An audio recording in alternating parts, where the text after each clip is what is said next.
Sir మొన్న ఢిల్లీ వెళ్ళారు మీరు. ఓ పక్కన చూసినట్టే ఢిల్లీ వెళ్ళి అదే విజయసాయి రెడ్డి వ్యవహారంలో మీరు దళితులకి వాళ్ళు చేసే వైసీపీ కానీ జగన్మోహన్ రెడ్డి కానీ విజయసాయి రెడ్డిగా చేసే వాళ్ళు అంటే వీళ్ళని ఏ విధంగా ట్రాప్ చేసి ఏ విధంగా ఉపయోగించాలన్న విషయాన్ని మీరు మొత్తం బిల్లులో తీసుకొచ్చారు. అది ఏ విధంగా జరుగుతుందంటారు? జనరల్గా వైఎస్ఆర్ ఫ్యామిలీ అంటే ఈ రాష్ట్రంలో ఒక విధమైనటువంటి కాంగ్రెస్ పార్టీతో లింకప్ అయి మంచి భావనతో ఉన్నటువంటి ఆ ఫ్యామిలీ యొక్క ఆలోచనల్ని విపరీత ధోరణితోటి రాజశేఖర రెడ్డి గారి యొక్క అభిమానాన్ని కంప్లీట్గా జగన్మోహన్ రెడ్డి అనే వ్యక్తి కొలాప్స్ చేశాడు.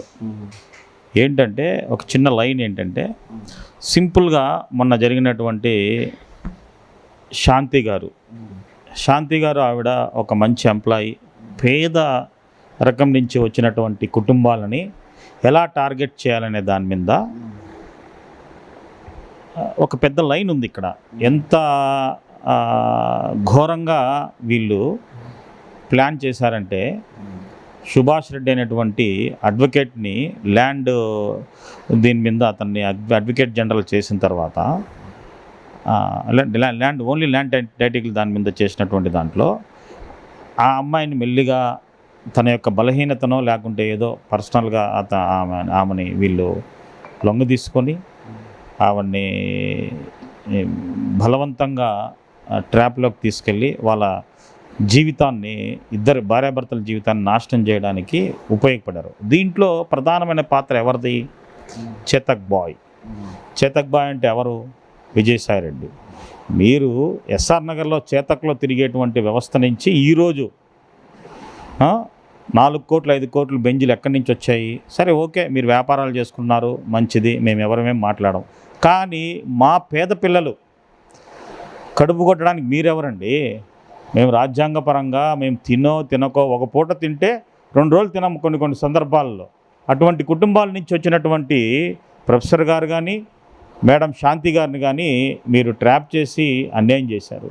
ఇది చాలా బాధాకరమైన విషయం. ఇదే కాదు, ఎవరికన్నా హెచ్చరిస్తున్నాం మేము ముందుగానే, మీరు ఎప్పుడైనా కానీ అదర్ రిచ్ ఫ్యామిలీస్, ఏ ఫ్యామిలీ అయినా కావచ్చు, అది ఇటువంటి పేదల్ని ట్రాప్ చేసి వాళ్ళ జీవితాలతో ఆడుకొని వాళ్ళ కుటుంబాలను విచ్ఛిన్నం చేయడం భావ్యమా? చెప్పండి, మీరే చెప్పండి విజయసాయి రెడ్డి గారు. దీంట్లో మీ పాత్ర ఉంది ఖచ్చితంగా, పాత్ర లేకపోలేదు. మీరు తప్పు చేశారన్నట్లా నేను పాత్ర ఉంది. ఏ విధమైన పాత్ర అనేది మీరు ఆత్మవిమర్శ చేసుకోండి ఫస్ట్. ఇప్పుడు జగన్మోహన్ రెడ్డికి మీరు దాదాపుగా అదే టైంలో జగన్మోహన్ రెడ్డి గారు కూడా ఢిల్లీలో ధర్నా చేశారు. ఇక్కడ రాష్ట్రపతి పాలన విధించాలని చెప్పేసి, అదేవిధంగా శాంతి భద్రతలు లోపించాలని చెప్పేసి అంటున్నారు.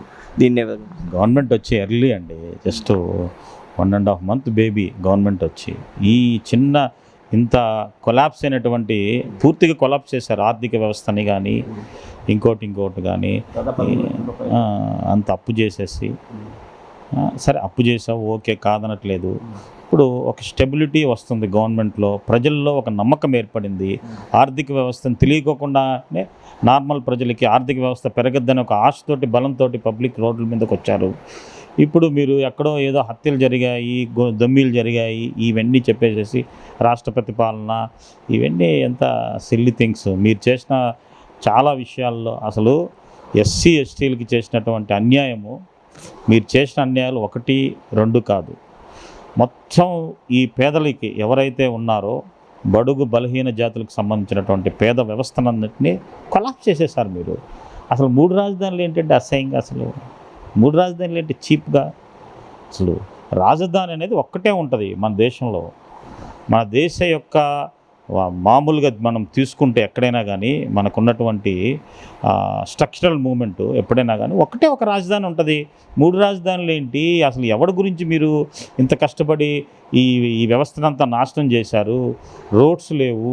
సరే, ఒకటి గౌరవ ముఖ్యమంత్రి, మాజీ ముఖ్యమంత్రి కానీ ఒకటే చెప్తున్నా నేను, అసలు ఏదైతే ఈ పెన్షన్ స్కీమ్స్ ఉన్నాయో, మనం ఇచ్చేటువంటి ఏవైనా కానీ, ఏ స్కీమ్స్ అయినా కానీ, ఈ స్కీమ్స్ వల్ల నెక్స్ట్ గవర్నమెంట్ వస్తుందంటే అది చాలా తప్పది. 1983లో అసలు ఎన్టీ రామారావు గారు గెలిచిన తర్వాత ₹2 కిలో బియ్యం ఇచ్చారు. అసలు రైస్ అనే వ్యవస్థ తెలియనటువంటి ఆ టైంలో రైస్ని సాంబువా అనేవాళ్ళు. ఆ టైంలలో రాయలసీమ కానీ ఈ ఆంధ్రాలో బ్యాక్వర్డ్ ఏరియాలో కానీ తర్వాత తెలంగాణలో కానీ అప్పుడు రైస్ చూపించిన రైస్ ₹2 కిలో బియ్యం రైస్ ఇచ్చినప్పుడే నెక్స్ట్ గవర్నమెంట్ రాలేదు. మీ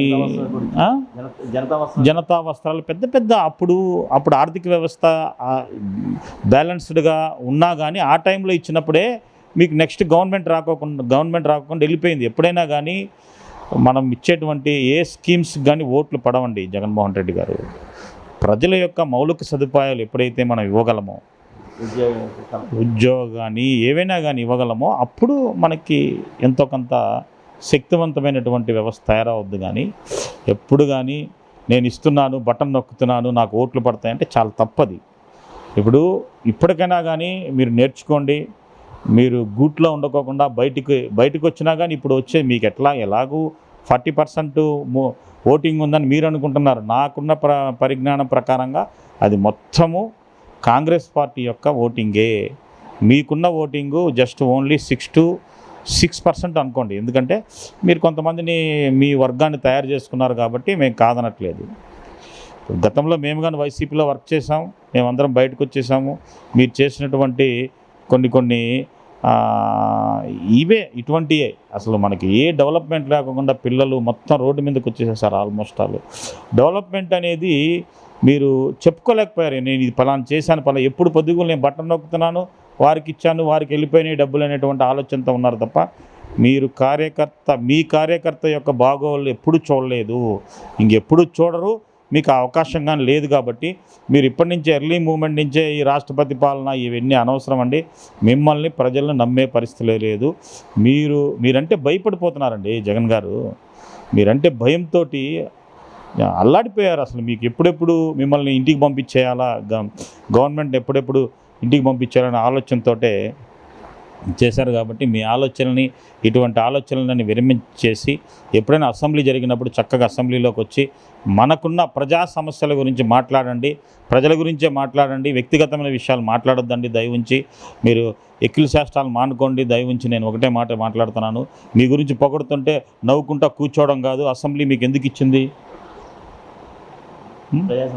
ప్రజా సమస్యల గురించి ప్రజల కోసం మాట్లాడాల్సింది పోయి పొద్దున్న లేస్తే ఈ మొత్తం అక్కడ ఉన్నటువంటి ఎమ్మెల్యేలు బూతులు ఏంటండి అసలు గౌరవమైనటువంటి వ్యక్తులు మీరు. ఆయనేమో విజయసాయిరెడ్డి ఎంత నీచంగా ట్రాప్ చేశారు ఆ అమ్మాయిని. ఆయన తప్పు చేశాడు అనట్లేదు నేను ఇప్పటికి కానీ నేను దానికి స్టాండ్గా ఉన్నాం. నేనైతే వ్యక్తిగతంగా తప్పు చేయలేదు. తప్పు చేయడానికి ఆయన పాత్ర ఉంది అక్కడ. ఆ పాత్రని అసలు ఆయన ఆత్మవిమర్శ చేసుకోవాలి. విజయసాయిరెడ్డి గారు లాంటి అంత పెద్ద మనిషి ఎంతో చాలా గౌరవిస్తారు ప్రతిపక్షం కానీ అధికార పక్షం కానీ. విజయసాయిరెడ్డి గారు అంటే ఆ గౌరవాన్ని మొత్తం కొలాప్స్ అయిపోయాడు ఆయన.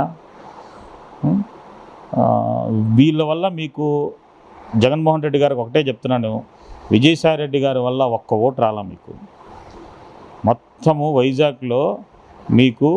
వైజాగ్లో జరిగినటువంటి అతి పెద్ద ఘోరమైనటువంటి తప్పిదాలు ఏంటంటే వీళ్ళు తప్పు చేశారా లేదో తెలియదు కానీ ప్రజల్లోకి పెద్ద మేనియా వెళ్ళిపోయింది, పిచ్చి మేనియా. దానివల్లనే మీకు అక్కడ కొలాప్స్ అయిపోయారు. 5 లక్షలు 6 లక్షల మెజారిటీ వచ్చిందంటే అసలు అది ఎంత ఘోరం. అది